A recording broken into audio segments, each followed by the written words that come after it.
Welcome to Novelist Spotlight. This is Mike Consol, your host. Before we begin this episode, I want to alert you that my latest book is now available in both print and ebook formats. The title is Love American Style, and it is a collection of short stories about men, women, their passions, and their dysfunctions. There's a short link in the episode notes that will take you to my Amazon profile page, where all 4 of my books are listed, 3 novels in this new short story collection. Again, the title of the new one is Love American Style, named after the TV series that ran from 1969 until 1974. Now, on with our program. Back in the year 2010, I was reading the New York Times Book Review, and it brought to my attention a book called Invisible by an author named Paul Auster, who I had never heard of before, even though Paul Auster was quite famous. He was new to me. The review on Invisible sounded pretty fascinating. I got myself a copy of the book, and I was captured right from the start of that book. And since that date, since 2010, and reading Invisible, which was his latest novel at the time, I have consumed a vast amount of Paul Auster's mini books. And he, is known for his imagination. His writing is extremely accessible. And I became a big fan of his, so much so that I wanted to have him on this podcast. And a few years ago, I started talking to one of his people about having Paul come on the program. And unfortunately, what I found out was that Paul was battling cancer at the time, but he was expected to recover. And his person told me, check back with me in, 6 months. And over the course of, a few years, I kept checking back with her. How's Paul doing? Thanks for asking. He's doing fine, but he's still fighting. He's not taking any interviews at this time. So this went on again for a few years, and then unfortunately, Paul Auster finally succumbed to cancer and died, and that was the end of my opportunity to bring him on the program and the end of the life of a great novelist. So I did the next best thing, as I've done with a few other authors who have left the mortal stage. I went to a person who could talk about that novelist. And that's what we're going to do with this episode. So in the spotlight is the late, great novelist Paul Auster and one of his friends and co-conspirators, biographers, I.B. Siegumfeldt, who spent 3 years logging conversations between herself and Paul Auster, compiling those conversations into a book titled A Life in Words. In the book, I.B. Siegumfeldt, who goes by Gita, and that's how I will address her during this episode. She documents 3 years of conversations that transpired between herself and Paul, starting in 2011. All 21 of Paul Auster's narrative works at that time, anyway, he had 21 leading up to its publication. All 21 at the time, they were covered in the book, or have been covered in the book, as well as all of the themes and obsessions that drove the work in the man. In total, though, Paul Auster wrote more than 30 books, some translated into more than 40 languages, as well as a selection of films that he wrote. I think he directed at least one that I just watched, The Inner Life of Martin Frost, which was quite imaginative, just like his novels are. I got familiar with him, again, after I read that review about Invisible, and became a big fan of his. Almost all of Paul Auster's works I have listened to in audio, and there's a great number of them that Paul reads himself.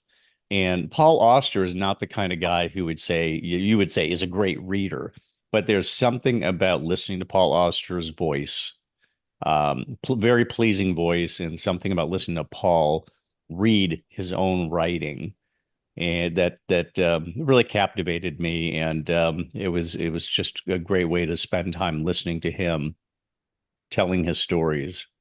So his good friend Gita is an associate professor of contemporary Anglophone literature at the University of Copenhagen in Denmark.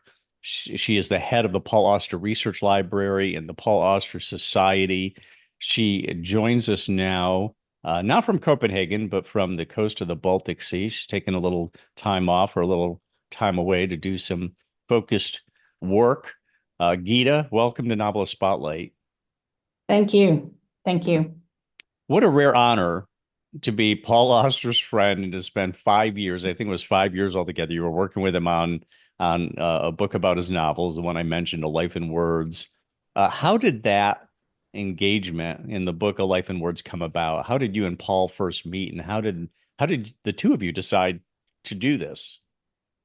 Well, we first met in Copenhagen. He and Siri Hustved, his wife, were visiting Copenhagen for some a book fair, and he came out. I'd asked if he could come out and talk to me at the university, which he kindly did, and we really sort of hit it off. And he told me that day that he felt a little misunderstood in certain ways about his writing as a postmodern writer and all that. He didn't quite like that. And so I thought, maybe there's,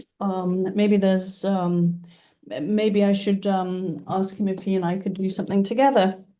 And so I wrote to him and said, look, I'd like to come over and talk to you. I'd like to do a biography, not of you, the author, but of the body of your writing. And miraculously, he agreed and felt that it was time for him to talk because Paul's always been, quite reticent when it comes. He gives a lot of interviews, but they don't really. I mean, they tend to sort of scratch the surface rather than go into in-depth discussion or conversation. So we started doing that, and the book, A Life in Words, took form as we were working on it, and we started in the end of 2011, and the book was published initially in Danish. We did it in English, of course, but it came out in translation, Danish translation first, and that was in 2016.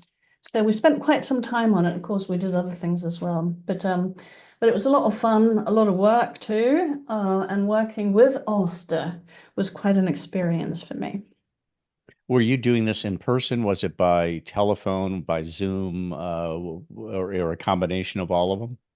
I would go over and spend 3, 4, 5, 6 days. I would go over a couple of times a year, and we would talk from morning till night, working on this book of conversations, and then I'd go home and write it up and send it over. And of course, Paul didn't use a computer, so everything had to go by snail mail, as it were. So it took quite some time, and I have certainly accumulated a lot of paper, all those that manuscript going back and forth across the Atlantic several times before we were happy with it. It was quite a lot of work, but it was interesting and wonderful.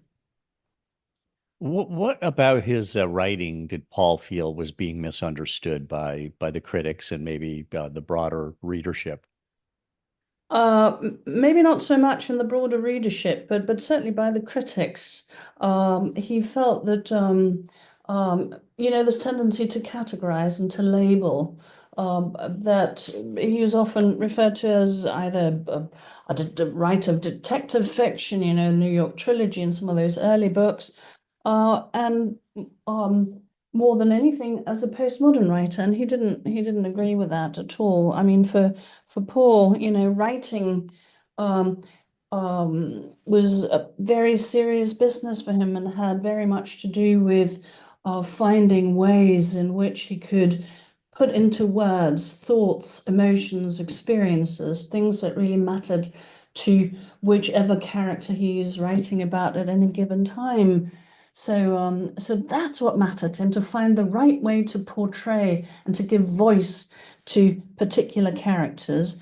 And so for him, that's where the experimentation is, finding that way to convey with precision and accuracy his own thoughts and emotions. And so for him, it had nothing to do with postmodernism or post-structuralism or deconstruction or whatever label critics, would like to give him. He Um, had great characters in the books. yeah. They were colorful, they were idiosyncratic, perverse in some cases, but they're just great, colorful characters. Yeah. How did he define himself? Or, I mean, did he just say, look, I write literature, or I'm a fiction writer, and leave it at that? I'm a writer. He was a writer. Yes. But I pressed him on it a couple of times, and he said, well, if anything, I'm an American writer. And that is true. I mean, most of the books, almost all of the books are set in America, and the characters are American, almost invariably.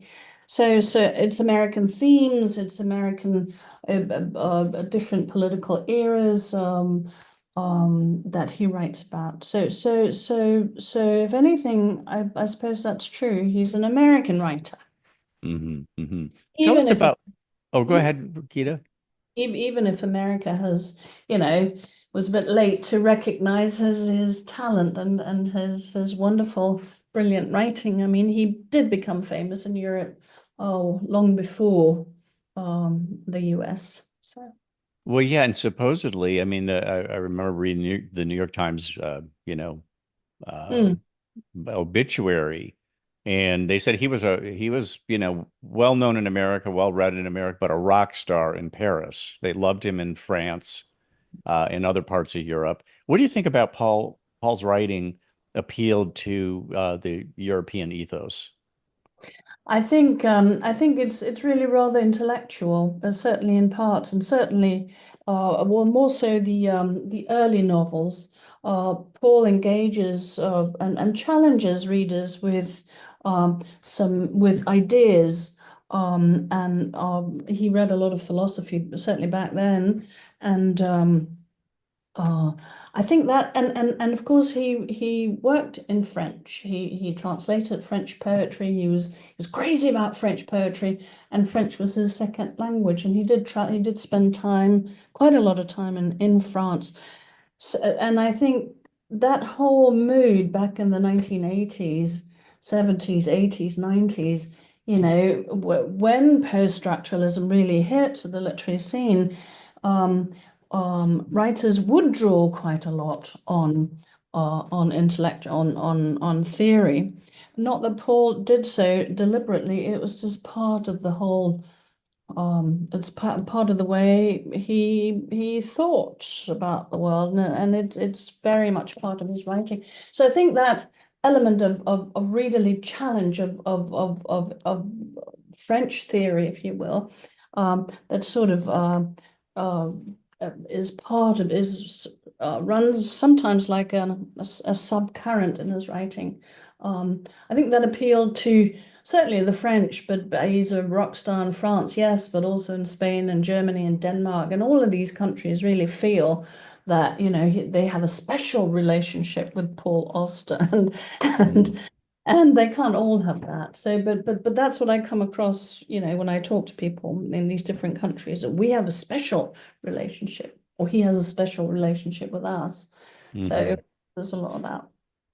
Yeah. Tell us about his personality. What was Paul like as a friend and a person? Um, I mean, he was a very warm and generous person, certainly, and wonderful to work with and talk to. He was a very good listener. And if anything, you can see that also in the way in which he draws up the portraits of his characters as an awful lot of empathy. I mean, I teach Anglophone, contemporary Anglophone literature, and I've rarely come across a writer who is so good at, uh, you know, showing empathy for his characters.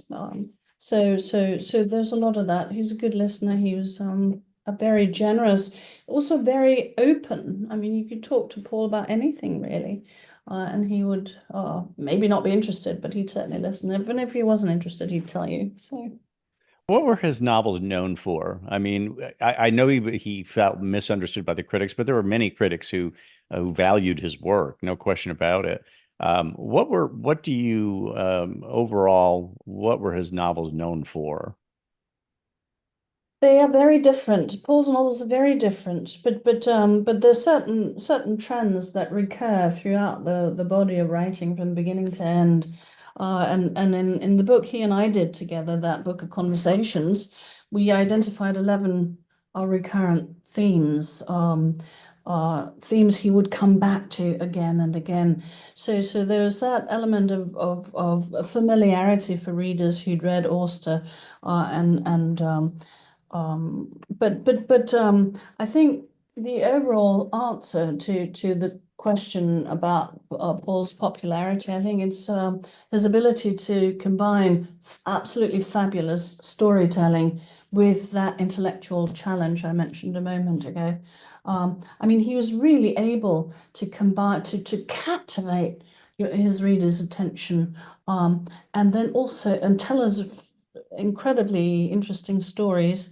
You yourself talked about his quirky characters, interesting characters with a lot of development. And then combined with, thinking, reflecting on their lives, on their relationships, on the big questions of life. So I think that was really interesting. He would often in a book like 4321, he really became aware of the fact that what he tried to do often was to combine fable with everyday life. So you'd have these stories that take you off into different directions, sometimes into what you might call magic realism or something which is out of the or really rather extraordinary, and telling these wonderful stories. I mean, everybody reads Austen. You can't pinpoint a particular kind of readership. His books are translated into 43 languages now, and people read him, irrespective across boundaries of class and gender and age, ethnicity, political persuasion, religion, what have you. He has so many different types of readers, so he appeals to Yeah, many. the nature. I Yeah, agree with you. The nature of his writing is such that it's a very open. It's very it's accessible to anybody. It's not the yeah, sort of thing where it's really targeted for a certain segment of the reading public, and you mm, never know where his stories are going. He would his characters, there would just certainly be turns along the way that would yeah, take the characters and the main character, anyway, the protagonist, in a different direction. That was surprising. I mean, it was very. In fact, the Times Literary Supplement of Britain once called mm. him one of America's most spectacularly inventive writers. He had a Yeah, great imagination. What was yeah. his favorite novel? What was his? Did he ever identify one of his novels that he said this was my favorite, or where I think I reached the apex of my skill as a writer?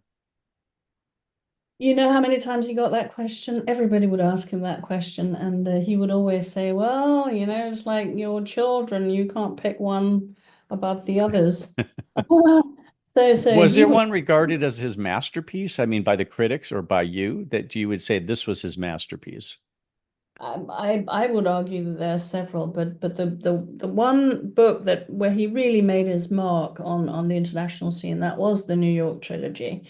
I mean, Paul Auster is associated with the New York trilogy, just like Lou Reed is associated with Walk on the Wild Side, and it would irritate him a little bit because he would feel, well, it was a great early book, but it's not his best writing. And of course, his writing also changed. I mean, in the early books, he would have these very short, precise, clear sentences. And then, if you mentioned Invisible, that's really after he'd done the films, things started to change in his writing, and the sentences became a lot longer. Um, and much more complex, culminating perhaps in 4321, where you have pages and pages of just one long sentence. Um, so oh, I Was forgot. that just an effect of his time and his skill improved, or did he just change his writing style because he was changing it for effect? He wasn't changing it for effect. I think it was something that just happened. He, Hmm. you know, had these very short sentences. I don't know. He talked about it as something that just happened. or started to happen with Invisible. Something else shifted in Invisible for him, and that was perspective. I mean, he started writing in the second person, from a second person perspective. He would have a you, or address a you in Invisible, in parts of Invisible. And then the book that followed that, Sunset Park, there's much more of it. He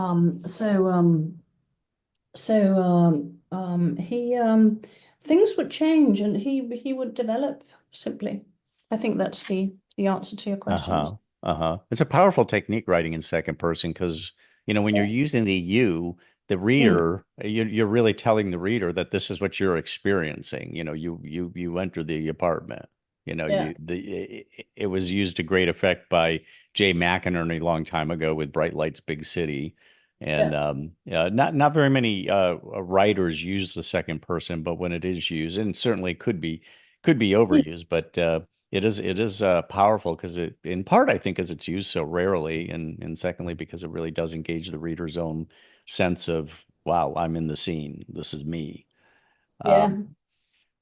What about what do you think his place in literary history is? That's a big question, Geeta, but I'm curious whether how he'll be remembered. What will his place be? I think it depends which canon we're talking about. Are we talking about the Western European canon? Are we talking about the European canon or the American canon? I mean, in Europe, certainly. I mean, Paul Auster is a star, and has already gone down in history and into the literary histories and anthologies. And I know in this country, in Denmark, he's taught at A level in schools. So, and France to Germany, Spain.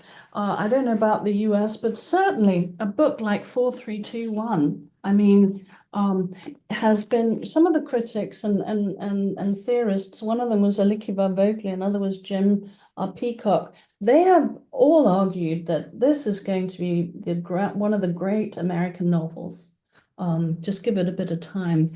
And of course, it is a book in which it is a big, complex book that gives a very fine portrait of a particular segment of urban life in the US from the 1950s to the 70s.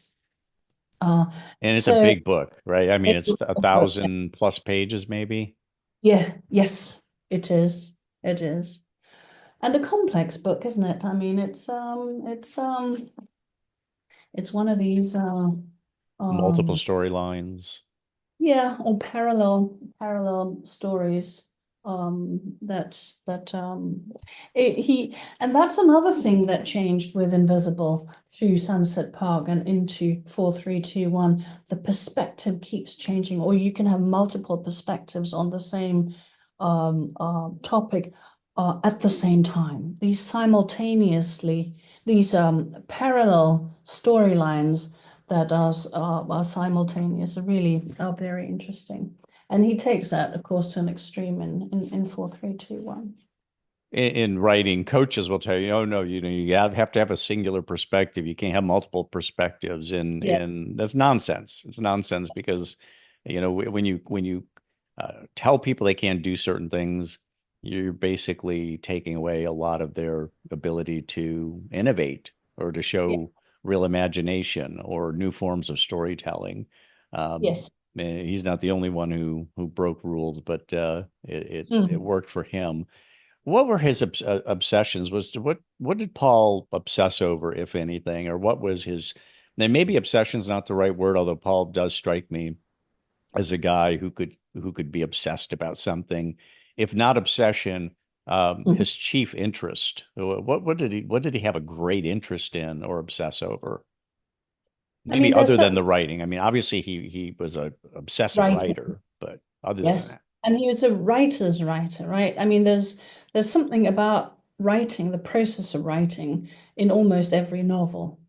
So that's one of the things if you want to call it an obsession, I don't know, but it's certainly something that propels his writing. Always, it is that meta, that self-reflective perspective writing about writing.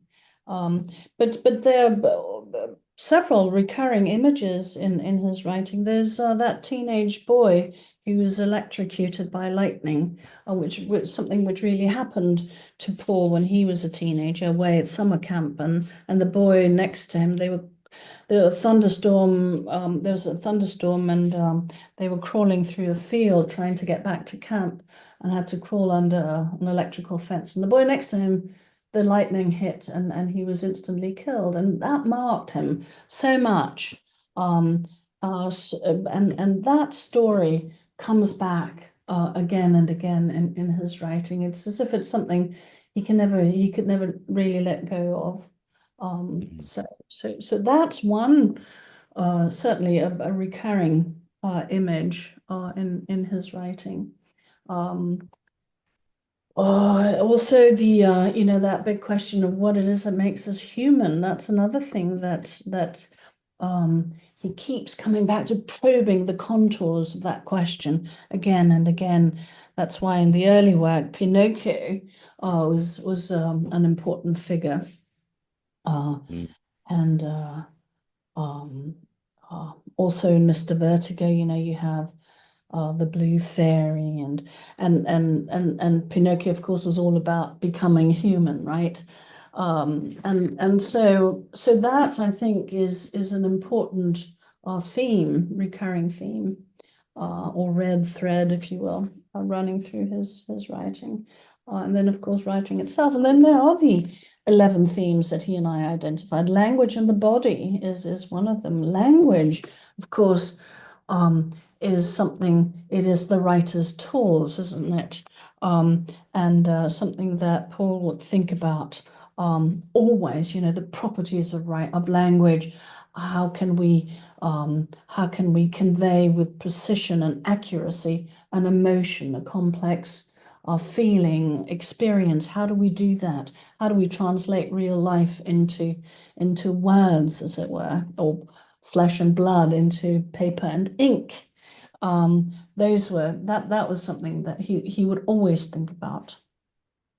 Did you have a favorite Paul Auster novel? Was there one in particular that was your favorite, Theda? Well, I mean, I like Sunset Park a lot. I like all his books too, but Sunset Park is perhaps it is a favorite of mine.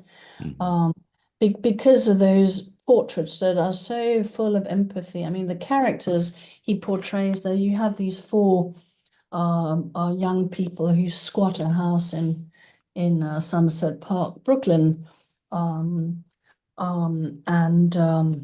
they're all broken, they're all abandoned, they're all troubled in some way or other, and they become artists, each with a different art form, and they come together squatting this house, and the way in which they interact, and the way they are portrayed is really very, very wonderful. But Invisible, I think, is also a wonderful book. It's a very complex book, actually, especially that it's in 4 parts, and that 4th part is really rather strange. It sticks out, doesn't it?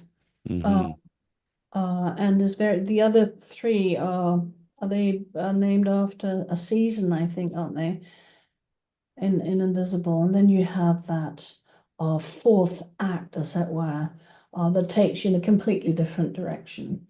A bit a structure that he used also in that film called Smoke, where normally you have 3 certainly in Hollywood film, or that's at least how Paul explained it to me. Hollywood film, you would have sort of, generally speaking, you would have 3 parts, and he did in Smoke. He did 3 parts, and then something quite different. The Christmas Story of Augie Wren that comes at the end in black and white. So that's another way of experimenting, another way in which he experimented with form, and certainly with traditional standard form. Why is the Paul Auster Research Center housed at University of Copenhagen? I mean, he was big in Europe. It makes sense that something like that would be in Europe. How did it come to be at University of Copenhagen? Was that your doing, Gita? Yes. Absolutely. I mean, Paul and I spent until 2016 on the book we wrote together, but our collaboration and certainly our friendship continued. So I would continue to come over and I thought there's so much going on. There's so many readers interested in Auster and so many critics also, so much academic work done now, one big monograph after another. So I thought we need an international hub for where we can have Auster scholarship. And so I set that up, and Paul helped me a lot. His agent, she wrote round to all the publishing houses around the world, and they kindly let me have their electronic manuscripts. So I have a big database with Auster's manuscripts in many different languages electronically that we invite people to come and work across this body of work from different perspectives. So we set up, I set up this hub, and I have a wonderful core group of people, scholars from different universities who help me, and we have a lot of activities. You can find it online. We have a lot of activities.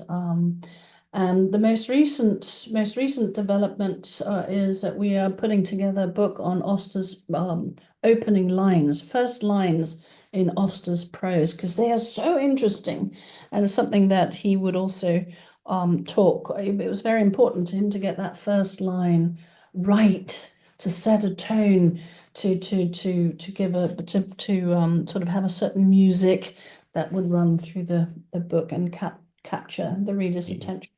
So we're Yes. putting together a book on that, and we're also I've inherited some of Auster's books, his private books, that I'm working with his wife now to bring over to Copenhagen, and we will have a nice place there with his books and some pictures and stuff where people can come and work. Yes. Yes. So I'm always curious about people's writing routine, their work ethic. What do you know about how Paul wrote? Was he a morning writer? Was he an all-day writer, an evening writer, an everyday writer? Um, what can you tell us about how he actually executed his craft? He would write every day. I think every day, also during holidays and weekends, and he would, I think, get up in the morning and write until sort of a late lunch, every day.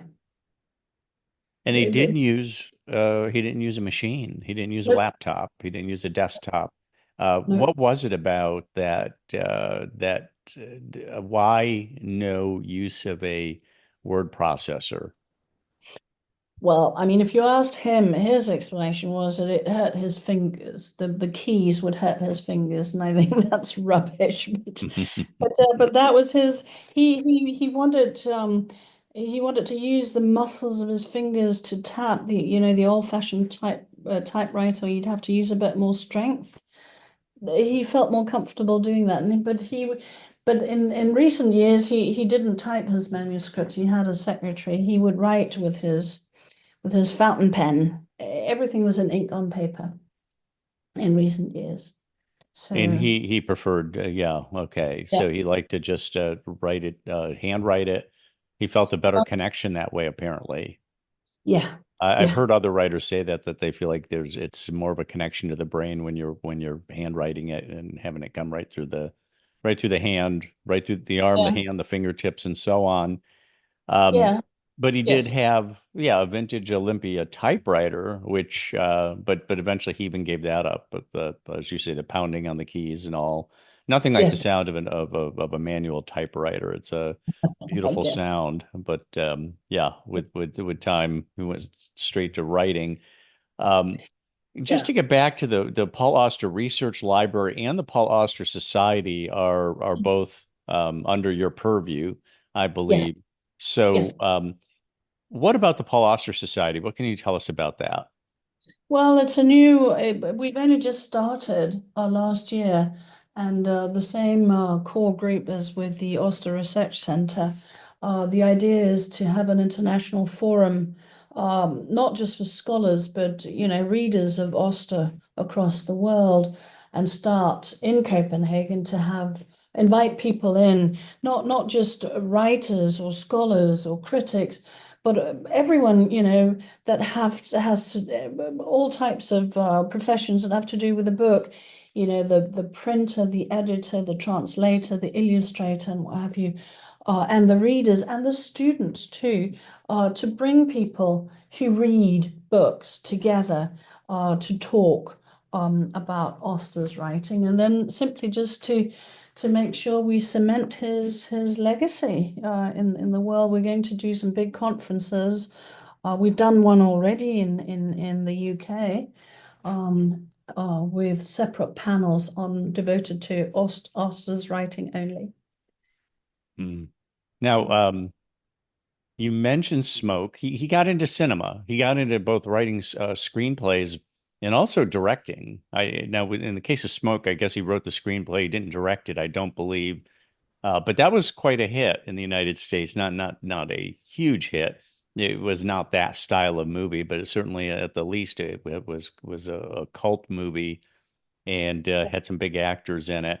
Now, Yes. his writing is such that he he gets you so deep into the story and the characters, which is not really possible with cinema because you have 90 to 120 minutes really Yeah. to tell your story.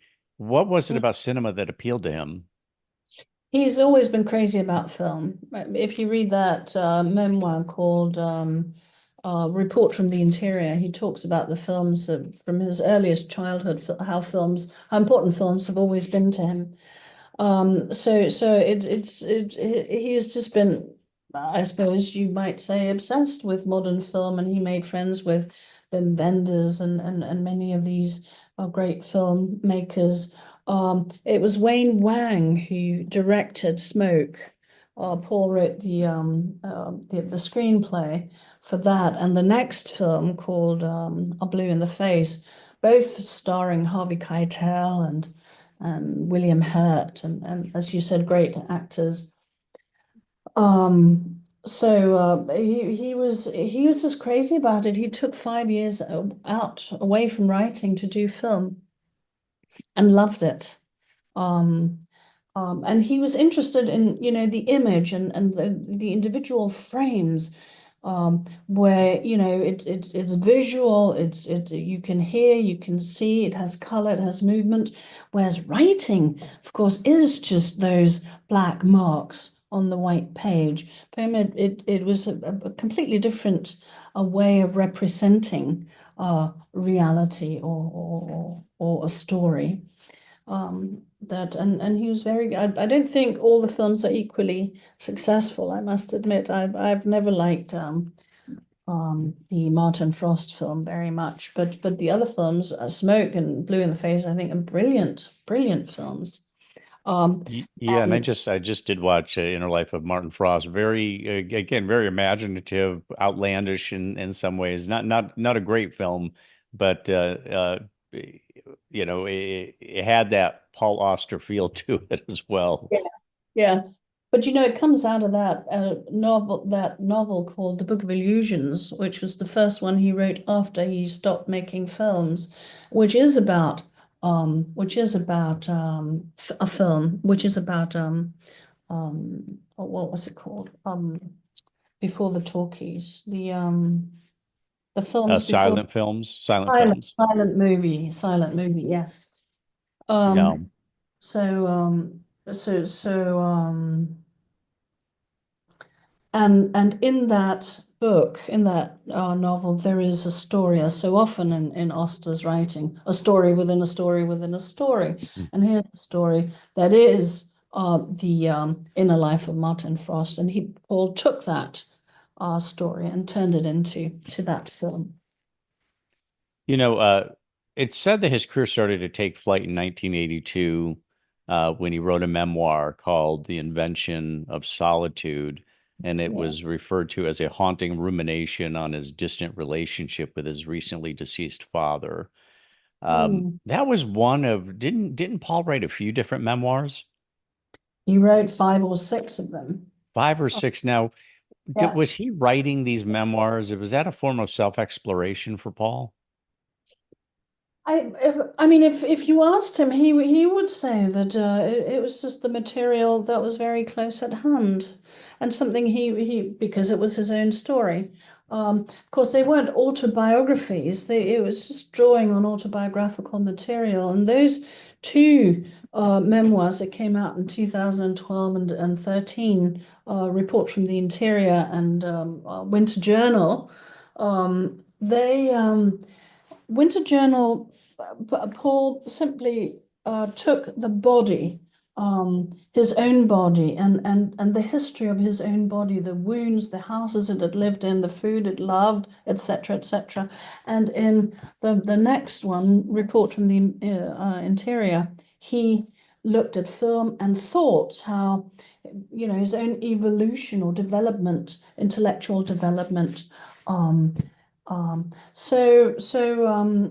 he would just use that material because it was there and because it was interesting to him and because it would start speaking to him.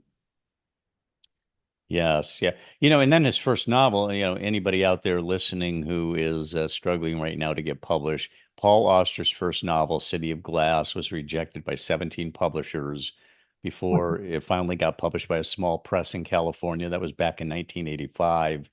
But as you said, Gita, the New York trilogy was the one that people point to a lot, kind of launched him in some ways. But he also was frustrated that people kept referencing that Hmm. particular book when he felt like he had so many others that were um, Yes. either better than that or just worthy of attention. Yes, absolutely. Absolutely. But it is a mesmerizing book. I mean, you have three short novels, three, on the face of it, very different stories that sort of come together in the end. And a lot of mystery and of course it was early days for Auster as a prose writer. Of course, he started out as a poet and thought he was going to remain a poet for the rest of his life. And then his father died, um, and something happened to him, and he wrote that prose piece called White Spaces, I think on the night before his father died or the night after, and which is a beautiful piece of writing that where you can see that shift in tone and in the music of his language from poetry into prose.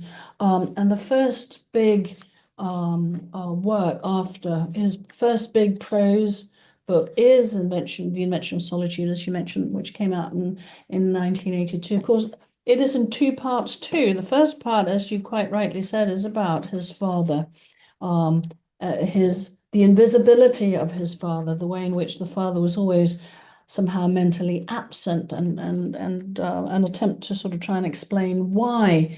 But the second part, the Book of Memory, is a fabulous and mesmerizing text of, I think, 13 little books that all deal with another kind of father for Auster, that is the literary precursors, those who had inspired him, right? Anything from Anne Frank to Hölderlin to Hawthorne and Thoreau, and I can't remember all of them here, but it's really a tribute to all those dead writers who meant a lot to him. So they were kind of parents, his literary parents, his precursors. Hmm. And So also, Robert, oh, go ahead, finish that thought, Gita. no, that's fine. I'm done. Well, Robert Louis Stevenson was one of those authors. My understanding is that his mother had bought him a set of Robert Louis Stevenson books, and the thing that Paul saw in those books was these scintillating first sentences. And you were Yeah, talking earlier about how Paul really wanted to hone that first sentence. He wanted to set the tone or the mood that would yeah, be carried on throughout the book. And yeah, I always found that to be the case. That first sentence or that first paragraph or even the first page, Yes. he would be very engaging. He'd lock you in, and Yeah. then he'd take you on this exploration. You never knew where he was going to take you because he was so. And I suppose you could say that's true of anybody who writes, but Paul's imagination was really top flight.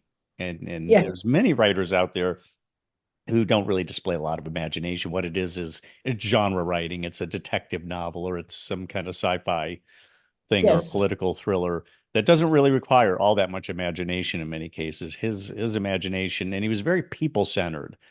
Yes. People who had strange ways about them, Yes. or ended up in strange engagements. And Yeah. that's the kind of, I mean, I'm certainly drawn to that kind of writing. Many people are drawn to that kind of writing, and I think that was part of his Mm. superpower as a writer, that he was so inventive in the way he created characters and then had those characters interact. Yes. I absolutely agree. But you know, one of those, I mean, there's a lot of ambiguity in Auster's writing, isn't there? And that's and he realized that himself when he wrote the New York trilogy, or City of Glass, how important ambiguity is, and that element, you know, of never quite knowing where it's going, never quite knowing where the truth is, or what intention or meaning, things flying off in different directions all the time, was very important. And so I think that's part of it too. Yeah, there was always kind of this, yeah, it's almost, there was always this mist. You know, he's Yes, kind of like you couldn't see too deeply into the forest. You always wondered what was really there. It was very engaging in that way as well. Now he wasn't without his critics, because there were people who considered his prose to be too simplistic. Just the actual use of words. Will Blythe, who worked with Esquire, said Auster played brilliantly throughout his career in the game of literary postmodernism, but with a mm, simplicity of language that could have come out of a detective novel. And then in mm, 2017, the Vulture published an appraisal of his work with the headline "What Happened to Paul Auster." A decade yes, ago, he was a Nobel laureate, and mm, it dismissed his novel as fodder for college-age neophytes. There's mm, another guy who said, wrote an article and said that Auster's work was a gateway drug to stronger stuff such as Beckett and DeLillo, or even mm, Paul Auster's ex-wife, Lydia Davis.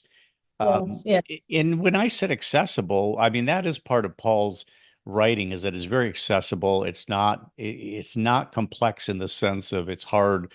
You have to wrestle your way through sentences. The complexity in his novels has to do with the characters and the stories. yes. What about was he aware of? I'm sure he was aware that people um, presented that criticism of his prose. Did he have any rejoinder to that? No, no. He never, he would say, he would always say he never read reviews, and that's probably true. No, he was not fond of critics and reviewers, and he felt generally misunderstood. But I think it's also because for him, you know, he was, as he says in Sunset Park about one of the characters who's an actress, he's says you know, you open your veins and bleed on the page. I mean, his material was very close to him and extremely important. It was his life. I mean, writing was everything. And um, so criticism, I think he didn't listen to it and didn't take it very seriously. Right, right. So he Mm. also took refuge in baseball, I understand, a lifelong passion.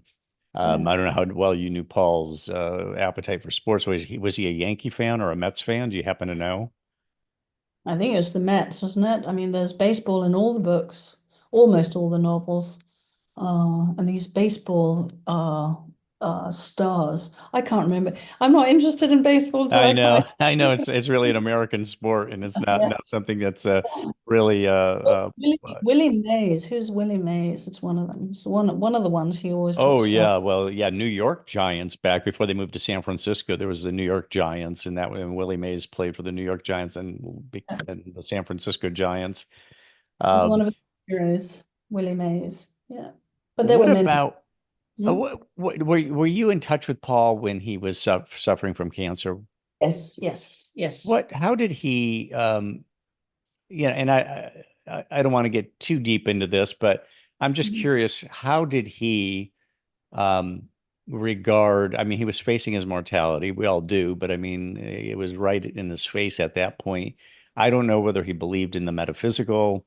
He certainly wrote like he believed in the metaphysical, but did he believe in the metaphysical? Was he accepting of what was going on? Can you tell us anything about how the end of life, how things were going for him emotionally towards the end of life?